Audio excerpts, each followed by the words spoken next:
Hi everyone, in front of me I've got ZTE Blade A54 and let me share with you how to block a number on this device. So in this video I'll present you two different ways of blocking the number. The first requires entering the contact list, so we will block the number we've got currently saved. Let's enter the contact list, find the contact you'd like to block and tap on it. And then tap on the three dots icon in the right upper corner.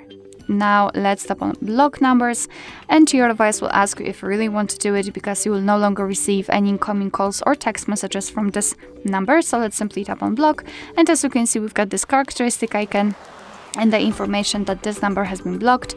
So as it was said, you will now receive incoming calls or text messages.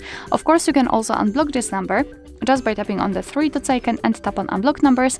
However, let me leave it blocked. We will check if it will appear on the blacklist, because this is the section we will enter in our second way of blocking the number, which is more manual.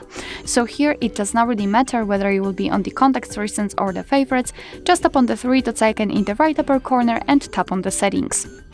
Here we have to find blocked numbers, and as you can see this is our blacklist, and that's the number we blocked from our contact. So as you can see, everything went fine. We blocked the contact successfully.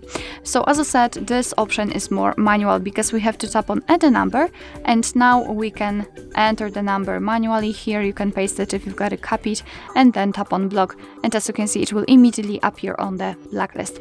What is more, we've got this option unknown. We can turn it on and off just by using the switcher, and thanks to it we can block the calls from all unidentified callers. Yes, that's what I wanted to say. So you have to decide whether this option is useful for you or not. And if you want to, you can also unblock the numbers in this list just by tapping on this X button right next to it. Alright, so that will be all. Thank you so much for watching. I hope that this video was helpful, and if it was, please hit the subscribe button and leave the thumbs up.